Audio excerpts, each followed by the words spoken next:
Welcome to Dark Sorcery. I'm Alfredo Martinez, and I have with me once again the one and only Guion Hughes. Hey, how's it going, guys? And Gazelam Ali.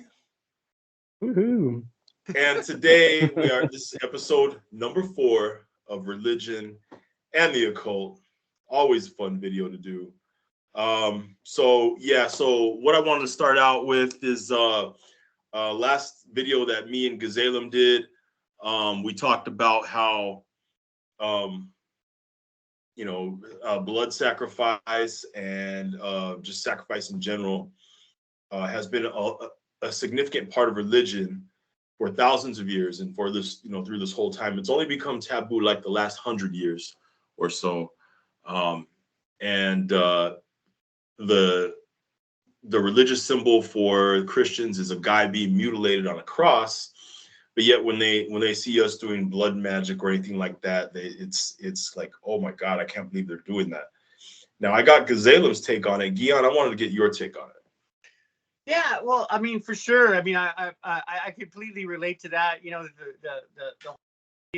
and also I think we've mentioned before in other podcasts. You know, the idea of symbolized cannibalism with the with the communion, and symbolized vampirism with drinking blood and eating flesh. I mean, that's just kind of like, it's just kind of like they ignore that. You know, like that's right there. You know, like you're saying eat flesh and drink blood, and your symbol is somebody being tortured to death. You know, I mean, that's it's like that. I mean, the idea is not new, obviously, and it got incorporated, and now it's been kind of like trying to be washed out. But the idea is that, sacrificing an animal or a human or anything like that, the idea is that these things exist like in a natural order of things. You know, like an animal will eventually die on its own, right?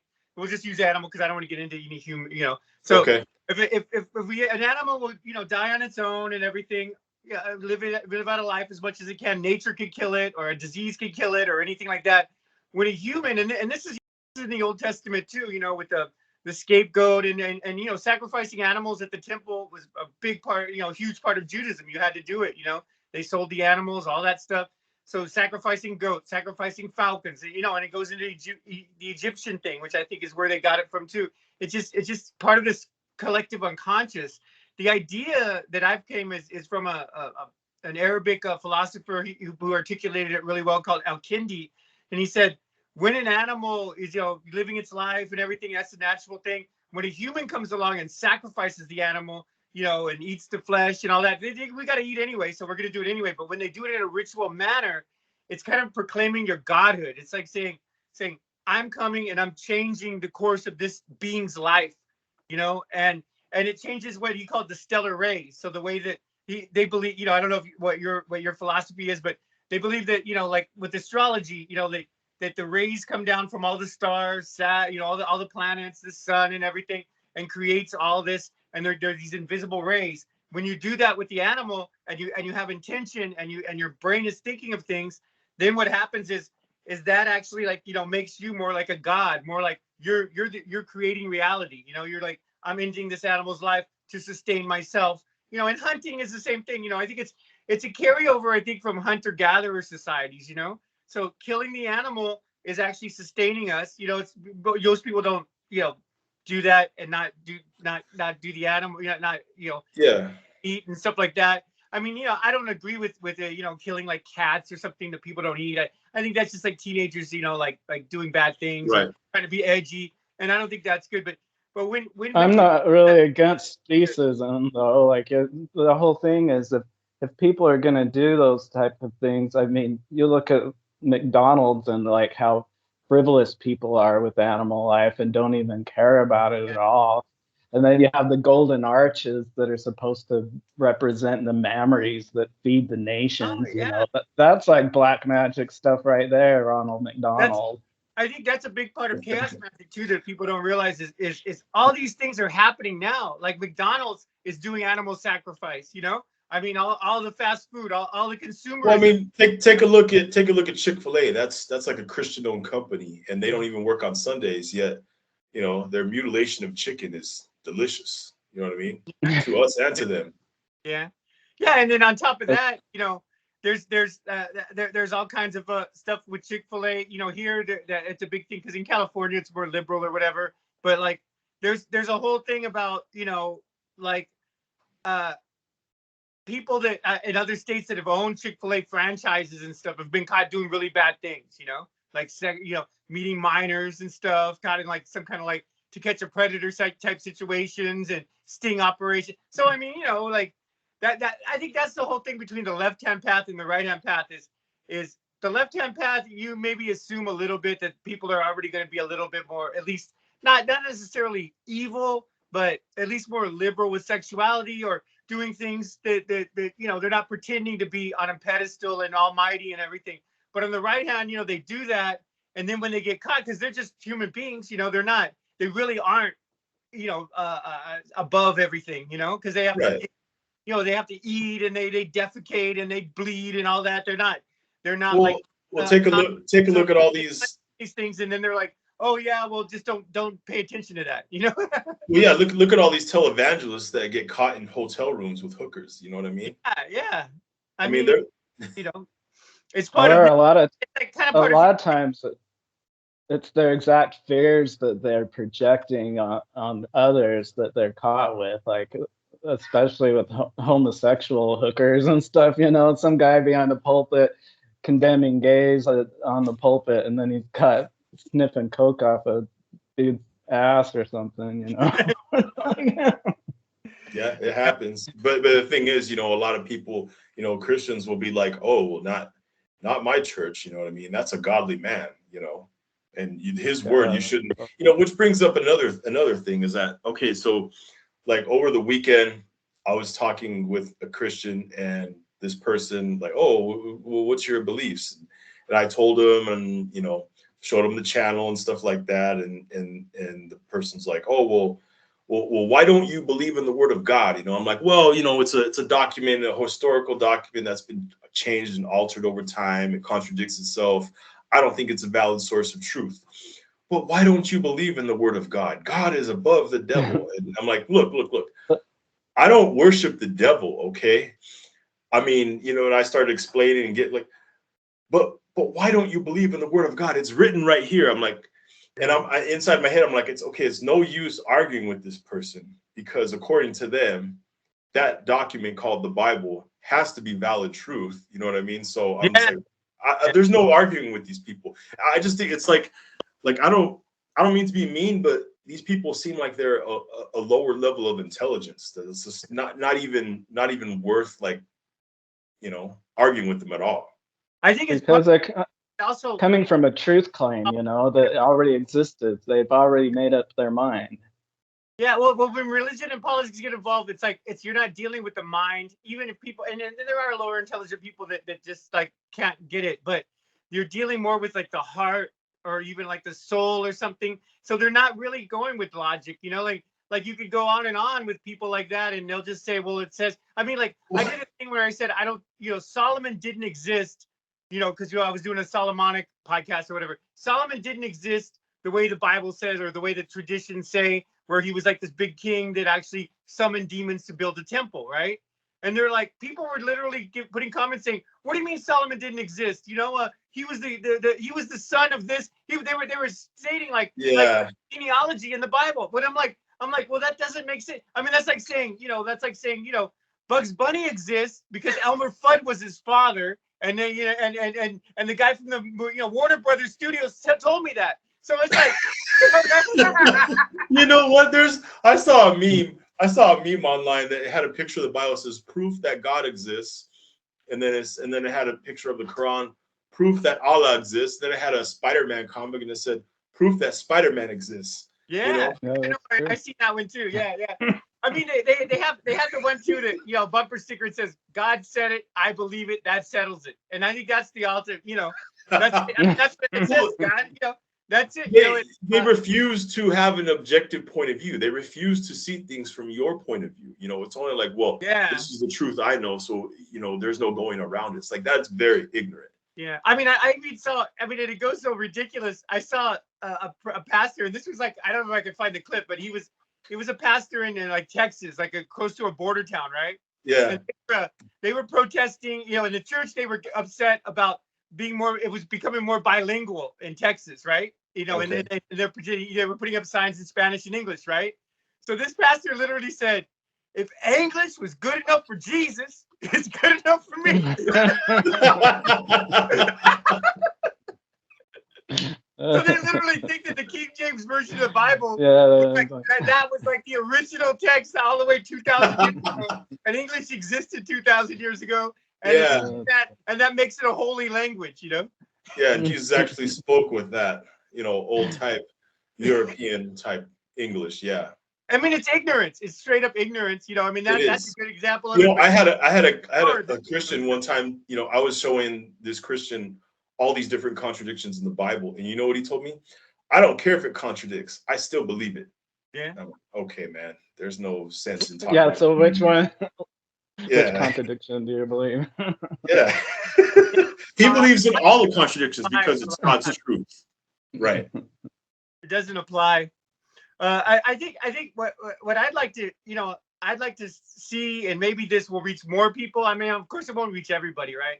But I mean, I think that even the darker religions, or like you know, like for example, even Satanism, witchcraft, Salima, any of these, even any New Age paganism, they all stem. They're based in Judeo-Christian ideas, you know.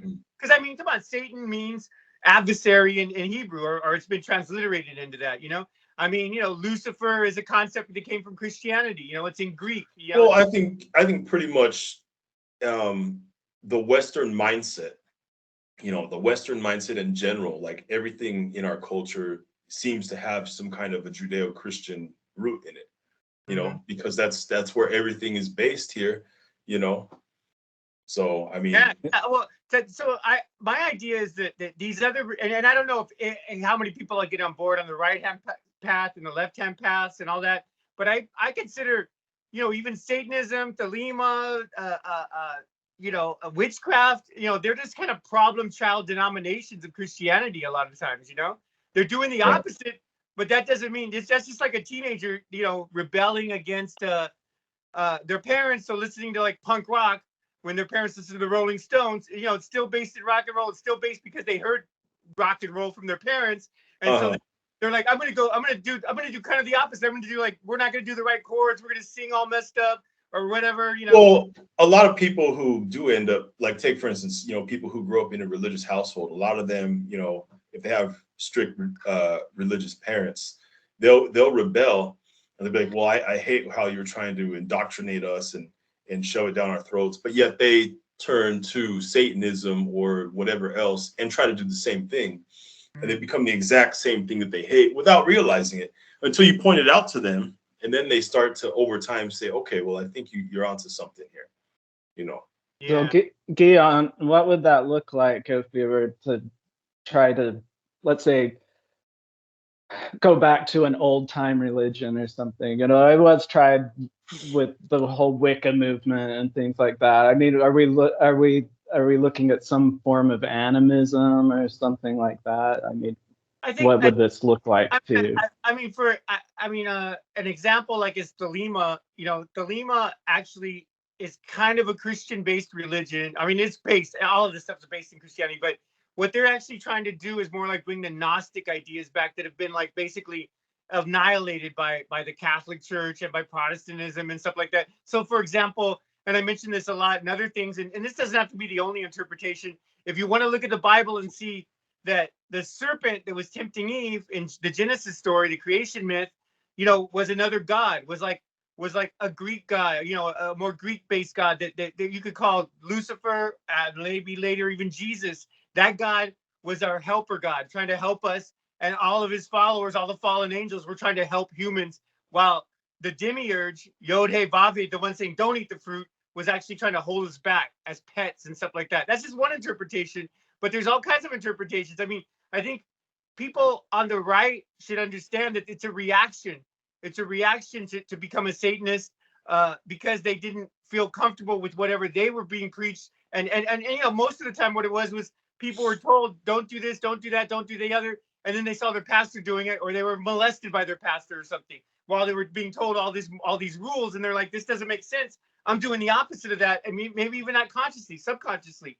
Maybe they were ripped off. Maybe they were, sexually abused or physically abused or emotionally abused, or they didn't get what they needed from the right, so they went to the left. And that doesn't mean that you want to continue the abuse and the negativity by saying, well, I hate the Satanists and I hate Christianity and I hate anybody here, and so that just continues and builds up. I mean, to be honest, and I was talking to people who are high up in Satanism, and I said, to always go left, you're still going around in circles. To always go right, you're going around in circles. I think there's these two balls, and you want to be whatever's in the middle. I mean, you want to be that. That's what I would. Yeah, well, that's the pillars of the temple. The pillars of the temple. When to go right, when to go left, and then you grow. You ascend, and that goes back to Thelema. I mean, even to my tattoo of the cross. I mean, it was a solar. So this Celtic cross, the solar is represented by the circle, and then the cross is represented because the cross is an ancient symbol that predated Christianity. Basically it's just putting yourself up there, like that or whatever.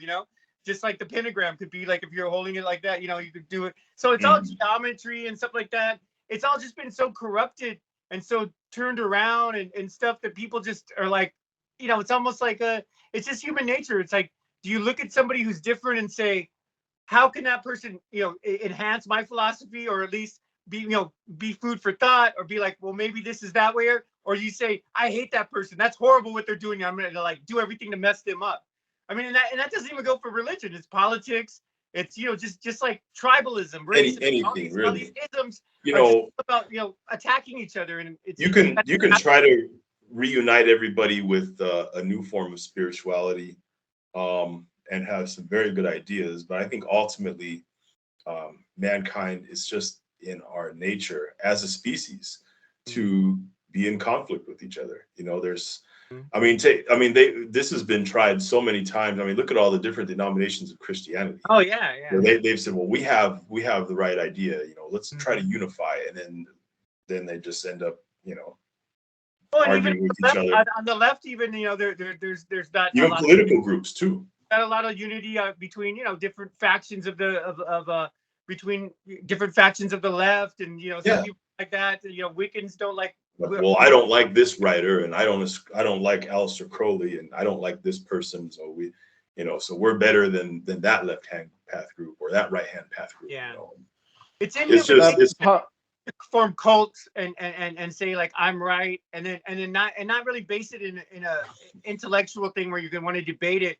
It's more of a that's what I've decided in my heart or in my soul, and I'm just gonna I don't even care about the intellectual. Well, it also makes me wonder, like, well, are we as a species just meant to be doomed by killing each other off in war? Because religion's always going to be around, and all major wars basically have been fought over religion or politics or whatever. It's just there's always going to be conflict. You know what I mean? This is actually the most peaceful time in human history, and now recently things are starting to ramp up again. You know what I mean?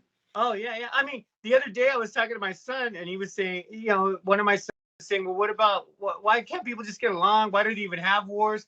And I was like, it's a hard truth, and people don't want to think about it. But the number one cause of a lot of people getting hurt and dying is another human being. Another human being doing something, either dropping a bomb on them or robbing them or whatever. I mean, the source of hardship is other human beings, most likely. It's very rare that wolves attack, kill people, wild animals. It happens, but compared to the wars, like you're saying, that's nothing. You don't see like a pack of wolves starting World War III, or a bear coming and saying, I'm gonna annihilate a city. You don't see a bear. I mean, they might attack one person, two people, and then that's a big deal. Like, oh, we got a wild animal, we got to but they try. You don't. With the machine gun, shoot all these people, and they're like, oh, well, that's just. I mean, depending on where it is. If it's here in the United States, it's a horrible thing. If it's like in Pakistan, it's like, well, that's like. You don't see bears like round up 50,000 troops and go attack a certain area. You know what I mean? Yeah, I see what you mean. Definitely. Yeah, I mean, it's sad but true. You know that people. I mean, a lot of people. I think not necessarily the people on the ground, but the people that are planning these wars and stuff. They're saying the concept of a culling. Of getting rid of certain people so they don't eventually attack them. It's almost a preemptive strike. It's like in a long enough timeline, these people are going to attack me anyway. So, we might as well just annihilate them and show them, don't even try it. And then by the time we leave, they're like, well, I don't even want nothing to do with the United States. I'm if you say United States, I'm like, oh, hands up. Yeah. Okay. Well, let me ask you guys this. How do you think that people view religion and spiritualism, like someone who grew up in a religious household versus someone who grew up in an atheistic household? You know what I mean? Like, say if somebody comes to them and tries to convert them, or someone is like, hey, do you want a spiritual reading, that type of thing, and try to cold call something like that versus, someone who grew up in a religious household versus someone who grew up in an atheistic household. I mean, there's converts from both, from both sides. I can only view the, coming from a religious household because I did, but, I'd be interested to hear from somebody who came from, an atheistic household, someone who just didn't have religion growing up. Yeah, well, I mean, I think all three of us had religion to a certain degree, but I mean, I think I wasn't as involved with religion as it was more like a thing in the back burner that people would talk about. I think and honestly, I think if people are being raised more secular, it probably is they're less likely to be more fanatical on the left or the right, because I mean, when people are in the religious thing, I've talked to a lot of people, and they either have a really horrible bad experience with the religion and then they go totally opposite of it, or they have they just stick with it, or go back to it. Maybe they go off and go back to it. It seems like it's always part of somebody's life if they've had it in their life at one time that they'll, and I think it is human nature when people have given up on, because atheism is like, the old saying, like, there's no atheist in a foxhole, like when we're like, people are dropping bombs on us and people are shooting at us, and as human beings, not just us three, but as human beings, we try to, like, it doesn't make sense, to say, well, I don't believe in anything, but I might die. So people are like, well, I might die. Maybe I should reach out to religion again. I think it's a subconscious reaction to being in a life-threatening situation. And, it doesn't necessarily mean that it's whatever the religion they were born with, but I think it's something that's trained into people. It's programmed into people. That's how I look at it. Yeah, and indoctrinated. People are automatically indoctrinated. You're born an atheist. There's the whole thing with the comment on religion not going anywhere. Religion is going somewhere, and it's hopefully going away. I hate that shit. It's kept humanity back a long time. It's dumbed down society. I know that. I mean, I think if people were able to just become humanists and start to look at humans as humans instead of having all this xenophobia and all this crap, then, I mean, look at the Middle East right now. That's religion that's behind that. Even here, most of the divide between politics is because of Christian nationalism and things. I mean, it's just getting to be ridiculous, and they feel the death pangs and the panics and everything, or they wouldn't be panicking every time there's a goddamn eclipse or something and saying it's the end of the world. Well, I wish they would have all floated away, but too bad, we're all still stuck here. Yeah, we gotta get along with each other one way or another, But there's always going to be those that just refuse to, Yeah, but a lot of that, it's because they choose their ignorance and they've decided on it. It's like we were saying before. They've already decided and they're set on it. And when you're not able to be malleable or have different points of view or any question things at all, if you can't have questions and think questions are evil, you're not going to get anywhere. And be gone, please go away. I think that any society that tells its people don't question because it's, questioning God is a sin. So don't question things. I think that they're already doomed, as a society, because how are you supposed to get more intelligent and figure things out? just gonna sit back and wait for some higher power to give you an answer. Ultimately, it's up to you. You know, you are the deciding factor as to what happens next. You know, if you're not the deciding factor, you're just waiting for something or someone else. Let's face it, you're a punk. You know what I mean? Yeah, I mean, I don't rely on anybody to save me, and I mean, yeah, that's I tell people all the time. Yeah, the self-reliance is definitely a good part. I think when people feel helpless, that's when they go out to the more religion and stuff like that. And you know, and this isn't just Christianity; it's baked into all the different religions. You know, I mean, even Buddhism. You know, they say, you know, the whole idea of Buddhism is to stop being born back here because it's like a hell, right? And the whole idea of the West is like to never die and go to a better place and make this, you know, either make this place or go to a heaven or whatever. So it's baked into to our psyche or our soul or whatever that we have some idea of the afterlife, some idea of like, you know, that I don't know, you know, I think things are going to get worse before they get better for sure, especially now with the divisions and stuff coming up. And I'm really concerned about, yeah, like you were saying, the Middle East. I mean, that's going really bad. And there's, I mean, I'm fearing that there's going to be just like this massive thing. But that was kind of part of punk rock growing up. I was, you know, we had people don't understand punk rock, the idea why they're so aggressive and mean and you know, just, oh yeah, let's blow everything out. And, you know, that was in the 80s where we thought that Russia was going to blow us up any second.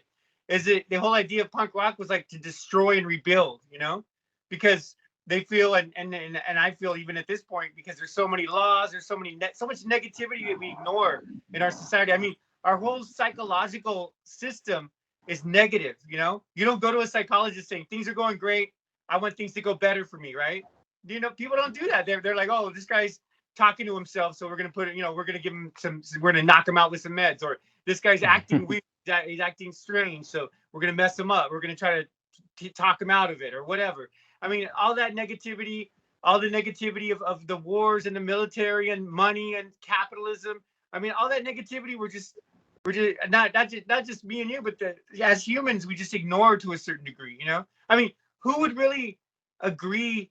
Like, if you got a child that's born with cancer, who would believe to sock it to them with, like, you know, try to take their house, try to take the parents' house, and just attack them with everything you've got? Where you add capitalism into the medical system. I mean, that's just pure, you know, it's pure evil. And beyond being evil, like saying, like, you know, well, Satan is, you know, we do this evil. The people are acting evil and they don't even know it. You know, that they're attacking things like that. They're making it like impossible. I mean, just look at the prison system. They don't like respond. They build these prisons and then they're like, there's a certain amount, because, you know, I used to work for parole, so I know this. They build the prisons here in California, and then they decide what's the percentage of people they're going to take from like Inglewood, Compton, you know, all the different little cities here, and then put in prison. I mean, because they know anybody could go get put in prison, whether it's wage slavery, or they just like say this is the law. You know, you look like the type. You know, it's just it's just they have a quota, not positive at all, and it doesn't really. It's just like you know, it's just a horrible thing. I mean, the negativity we got to address.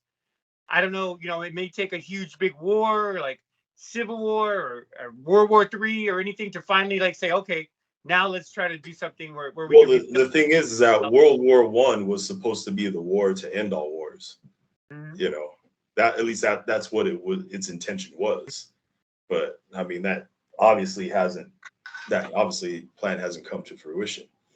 Yeah, and people don't ignore the fact that they're called world wars because of colonization. You know, I mean, you know, they didn't start a war like in Africa, but people from Africa fought because England and France and Belgium and all these places had colonized them, and then they came back and said, hey, we colonized you, so, you know, come and fight our war in Europe. I mean, that's why you see like Senegal soldiers fighting in World War I. And so the World War I was, you know, and World War II was because of colonization, you know, that's still going on today. You know, that's another form of negativity. You know, all this negativity, I don't know how we're going to deal with it, but until we do deal with it and try to, like, you know, like, for example, in psychology, everything's a disorder, a disease, or you know, there's nothing that's saying, you know, you're neurodivergent and you think differently. Like, I was diagnosed with ADHD, so instead of a disorder, I consider it sometimes an enhancement, because I can read 5 books at a time. You know? Well, the thing is, I think that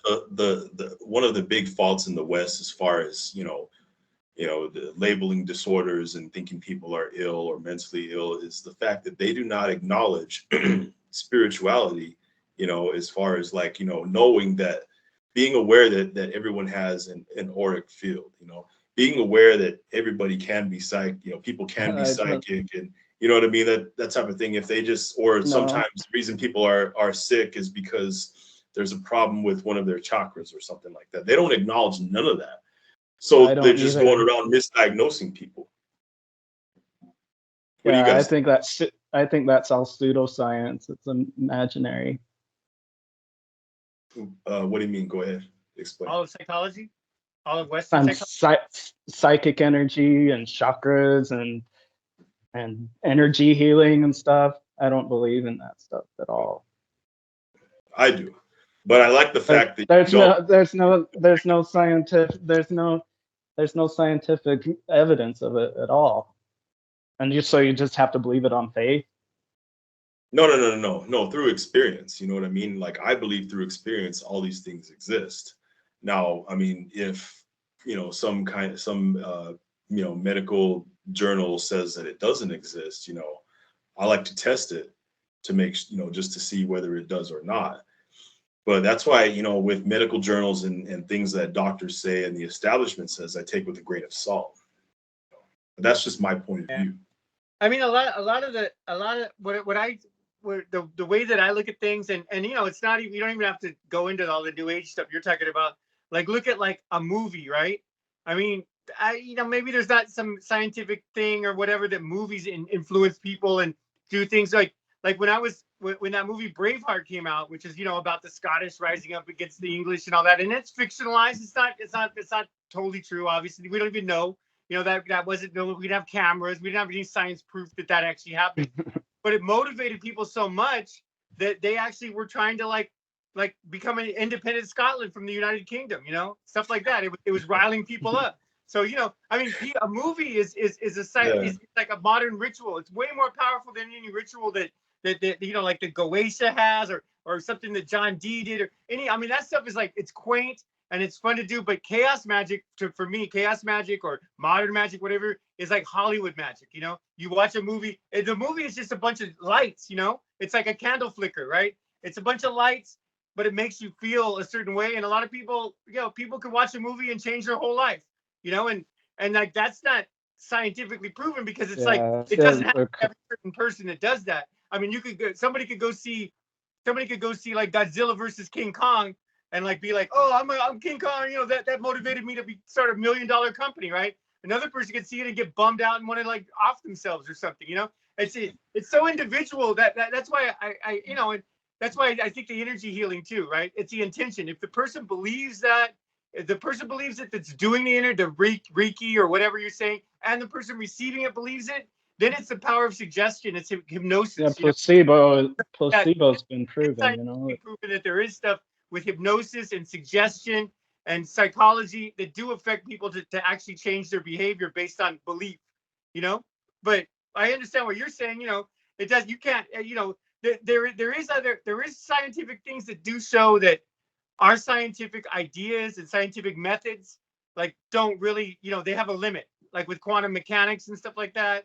You know, where light acts as a wave and a particle at times, depending if humans look at it or not. I don't know if you know that famous experiment where they actually have this, where if they have a camera on light, and, you know, and this is microscopic, you know, they're measuring it with a camera or equipment, or humans looking at it, it reacts differently than like if it's not that, you know, and they can tell because there's a pattern of the light on the other side, you know. So humans consciousness has some kind of influence. I mean, we are reality machines, you know. You know, the same quantum could be entanglement, entangled until.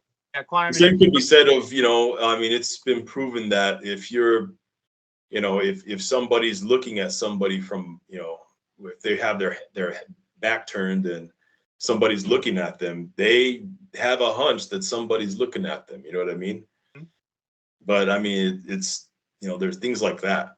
But you mentioned about, you know, movies, you know, being able to influence people, you know, subconsciously to where they'll just, their whole life will be changed. the same could be said of, you know, music. You know what I mean? Oh yeah, for In the sure. music industry, I mean, music is very powerful. Mm-hmm. You know, why do you think in some supermarkets they play slow music? It's Mm-hmm. because they want you to take your time going through the aisles, and you'll end up just buying more stuff. For sure. Yeah. Well, Yeah. mentalism is really powerful. I don't know if you guys have seen Dan Brown, the mentalist. He's an English. Mhm. I haven't. No. Darren Brown is his name. Oh, I think okay. Yeah, he does some crazy stuff. He's even will do hypnosis on people and things like automatically. Like he could go to the horse races and just go, "This is the winning ticket," and the person's like, "Okay, here's the winning ticket." And then once they hand the money over, yeah, look him up, Darren Brown. He's an English I'll have dude, to take but a he's look. like I've studied him a little bit before, but I can't think of offhand a lot of his stuff. But yeah, people have recommended him to before. You know, similar programming is done in church. I mean, take a look. I mean, they sing songs, you know what I mean, and get them to a certain frequency through sound, you know what I mean, through the songs, and then they go ahead and proceed to indoctrinate, you know what I mean, and then ask for money, you know. Yeah. So we just barely last a couple of weeks ago had the LDS General Conference, which is a worldwide televised conference that happens in the Great Spacious building in Salt Lake City. It's their conference center there, and it's televised. But you'll hear in the cadence of their voice and the way that they speak that there's this really spiritual feeling that we're in the spirit, we're talking, and it's really weird because I don't know if you've heard like the different audio things of like Warren Jeffs speaking and stuff, and these people have these really creepy hypnotized voices. I know exactly what you're talking about, man. I've heard that. They use those. It's really popular in Pentecostalism, you know. I mean, I saw this one movie where they did it, and people have told me this before. They're like, it doesn't even matter what I'm saying as a pastor, you know. It's just the tone and the nuts. Because there was this one. I think it was the exorcism of Emily Rose, and there was a guy. He was a fake exorcist, kind of, right? He was a con man, and they were doing a thing on it, and he was saying, watch, you know, he was taking a break between the evangel thing, and they were playing music and singing, right? He goes, I'm going to go out and preach, and I'm going to give my wife's a recipe for banana bread, and watch people go crazy, right? And so he does it, but the way he did it, he was like, you get some eggs, you get some eggs, you get some flour, and then you make some banana bread, you know? So I mean, the energy. It doesn't matter what, you know. If you got the energy of they're just saying it so strong and with so much conviction. Usually they're saying God, Jesus, this and that, but they could just be talking about banana bread. They could be talking about and some people will die for it too. The enunciation of the things that people. It's the energy. So that's where, you know, that's where I think you're coming from. Gazelam is like, you know, different people get affected differently. Like probably us three, if we were in that, we would be like, well, that guy's talking about banana bread. You know, we could probably say, but they're so whipped up, and they're surrounded by all their social peers, and so that's power, you know. And then at the end, when the guy, even though he's talking about banana bread and BS like that, at the end when he's like, you gotta get money, you know, then people are they just do it. It's like, you know. I saw that so many times growing up. Stuff. I mean, I've seen people brainwashed. They give, you know, jewelry that's been handed through their parents for generations to the altar and to the offering plate because it's God's will, because this guy just said it. You know what I mean? So obviously, I have to give up, you know, my belongings that have been in my family. You know what I mean? And then they're up there like, you'll be blessed tenfold. You'll be blessed tenfold. Exactly. Exactly. Like they believe, oh, well, God will bless you twice as much. You know what I mean? And then like when they're old, like, oh, God hasn't blessed me. Well, you know what? He'll bless you in the next life. You know. Yeah. Well, but there's always an excuse or whatever. You know, if you have hardship after giving the money, they'll say, well, God's testing you, or I mean, you know, there's always something. Many cop-outs. You know, there's no scientific proof that learning how to, like, you know, enunciate and do all this stuff will make people give you money, right? I mean, I don't know if they did studies, but I mean, I don't know. It's just true, you know. I mean, people give money to churches, and even though the pastor's wearing like a $2,000 suit, and maybe it's Joel Osteen, and he's got this huge thing, and he's got a Ferrari, and people just ignore that. I mean, there's no if you had a scientist come in and say, how is Joel Osteen making people do this? They exactly do a step by step. You probably couldn't. You'd be like, people don't understand. And it goes to the age stuff. Like dishonesty and charisma go a long way. Oh yeah, I mean, and it goes to the New Age too. The New Age, that stuff, people fall for it just like they do for the Christianity stuff. I mean, just because people are not Christian, if somebody's like telling them that they're healing them and all this stuff, it's power of suggestion. There's all these psychological factors. Oh yeah, that can go hand in hand with that, or with anything. Yeah, even with politics. You know what I mean? Look at these politicians. The way they speak, and the way they push their ideals, and try to give Africa. Give money to my campaign. You know what I mean? It's the same thing, just with a different suit on. Yeah. It's it's just part of I mean, that's the real magic and manipulation, psychological manipulation, and things like that. And it's not just on the right hand path; it's on the left hand path too. It's all over. Oh yeah. People have a. I mean, people try to talk people into pay me money and I'll do this ritual for you, or I'll give you this reading, or I'll make a pact with this demon for you. It's a lot of that same stuff going on. Oh yeah, it's completely the same thing. I mean, people they'll fall for that over and over, and then if things don't get better, they'll say, well, maybe it's something you're doing. Let's do another thing, and it just keeps going on and on. Yeah, and I don't even know how you condition people not to do that. I think some people are just born to be a little bit gullible and just they don't feel it's insecurity. There's all kinds of things, I mean, I don't even know if modern psychology could help people to overcome that, because that's not really anything that they work on, Well, see, these televangelists and these people in the right or left hand path, or these politicians, they know that a segment of the population is just gullible and will eat whatever they're selling, hook, line and sinker. So that's why they do what they do, because they're going to bring in some money because of it. Especially when someone's grace and someone's opening themselves up to wanting to help someone, then they become the victim. The widow's mite. Yeah. You bleed that little old lady, everything she's worth, kind of crap.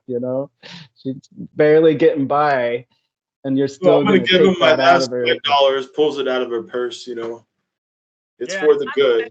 And like you said, it goes into all factors, not just religion, but also into politics and things like that. And it's just, I don't know, as a whole, like I had a dream of doing a program to make people cult proof and BS bullshit proof and all that, but would it work for everybody? Probably not. Would it maybe work for some people, or would people have that, if they had some logic and they had some things where if you tell them, hey, just because the main thing is just because somebody's reacting a certain way doesn't mean you have to react the same way back, right? And that goes for negative and positive. Like if somebody's getting aggressive with you and trying to if you do that back, if you just stand back and stay calm, it kind of diffuses them. Same thing if somebody's getting really excited and emotional about a spiritual thing, you don't have to jump into that, but they project that energy at you, and that's why I think the energy is real. I mean, not that you can scientifically prove it or whatever, but it's the proof is there because people give money to these people, and people people do form cults around people that people outsiders like us would probably see that guy's just a total con man, Yeah. What a bunch of BS. But they got the energy, and once they're into it, once they invest in it too, that's a big thing. Once they invest, say they give $500, it's like, and scammers online do this too. Okay, well, you gave the 500 and now just doing 1,000, now just do 5,000, now just do, and then once they don't want to look stupid by saying, oh, bowing out, and I'm cutting my losses, right? They want to be, okay, well, by the time I reach $20,000, then I'll get all my dreams. Well, it's the sunk cost fallacy. They've put so much into it that you can't give it up because you've already put so much into it. And so it becomes this vicious cycle of sorts where you just have to keep putting into it because you've already given everything to it. It's really devastating to people. But when you guys were growing up, what level was the like the stage presentations of the different church performances that you I go would to? Because say we have a lot of mega churches out here, like full on stage.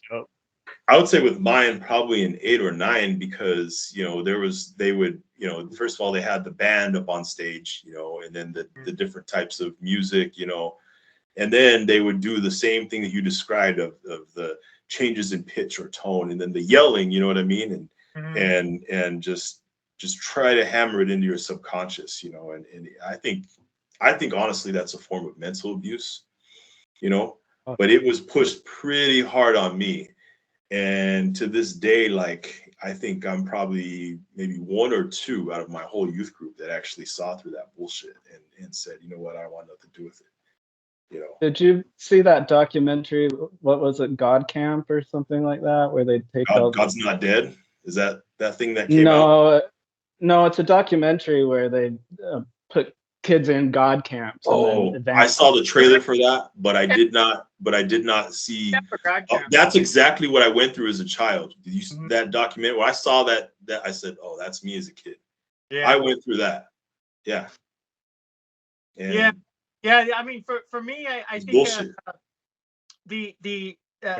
I didn't go to churches that much, and because my parents got divorced and stuff like that, so I was immune to that a little bit. When I got older, I got into it more, and you see that a lot, like in African American churches, because I would go to African American churches because I really like the music and the energy and everything like that. But you would see, like and they would actually have this thing. I don't know if you ever experienced this. When the preacher's talking, they have the organ like synchronized, So he's like, well, it's and they're like, ding, ding, ding. Yeah, and that's exactly so. Like I went through the same thing. I had the same upbringing, but instead of the Black churches, it was the Latin district or the Hispanic churches for me. You know what I mean? You have a house full of people from Mexico, Venezuela, Peru, Chile, Puerto Rico, all these different places, and they're playing Latin music, doing the same thing. And that's the background I came from. The Latin district of the Assemblies of God. So in Mormon sacrament churches, you're only allowed to, if you have a performer performing music come in, there's only violins, string instruments are allowed, so maybe even a harp if you're getting really crazy. No guitars though, but like violins, cellos, and then organ, and that's it. You can't play an acoustic guitar in church. You can't play a ukulele. Now, why is that? Why do they saxophone, trumpet? They're just not because it's a spirit. They're not spiritual in the sense that they're not like calming and peaceful. Because it had the same effect in my church where people would give money, but they would be playing like salsa music, you know what I mean? Or some kind of Latin music, because obviously that's the music where these people in the church, that's where they come from. So they use that to try to get them to give money. And it worked. It worked like a charm. Yeah. Hey, I wanted to change subject a little bit and run this by Gazelam. I've been seeing a lot of ads for the Mormon church on Facebook and stuff. Maybe you guys saw them too. Now what they're doing is, instead of having like the missionary, the clean cut male missionaries, they call themselves elder, whatever, they're actually having females. Have you seen those ads yet? They're like females saying, we're from the Church of Jesus Christ, and we want you to invite you to church. And they're like pretty attractive females, and they're dressed conservatively, but they're young, just like the young guys, looking clean cut. And they're like, and so people are, of course, commenting, "Oh, this is a game changer." Now they're like enticing people with women, which the Mormon Church already had. They got away from that obviously because of the polygamy and all that stuff. But I've seen this like a lot, like, and for what I don't know, maybe it's because they target me because I like religion or whatever, or the algorithm is. But I see it all the time when I'm watching videos like reels on Facebook. It comes up with 2 women, and they're like, "We're from the Church of Latter-day Saints," or I don't know if they call it Latter-day Saints anymore, but the Church of Jesus Christ or whatever they call it now. And they're Mormons, and they're inviting people to Mormons to the wards and all that. And they're like attractive women, and people are like, "Wow, that's different. What's happening?" Yeah, different. You know anything about that? Yeah, I've been getting targeted more by female missionaries and stuff too. A lot of it is the changes within the church that's happened to where it used to be when I was missionary age, the boys could go on a mission at 19 years old, but then women couldn't go on a mission until they were 21. And the idea behind that was that you were hopefully supposed to be able to get married to a missionary before you turn 21. And if you don't get married before 21, then you're an old maid and you have to go on your mission. And so it was this creepy thing at first to get girls married off earlier. But then what happened is they brought down the missionary age for women to 19 and boys to 18 a couple years ago. And then now recently they've been allowed women to go on missions at the same age as men now. And so all these young kids are going on missions prior to college so that they could, I think, so they can mostly get them locked in, because they find if they can get them on a mission and then set as an adult before they're established in school, college age and stuff like that, then they're going to be able to keep them as members longer. But that's a big side effect now, is that they have a lot of the female missionaries.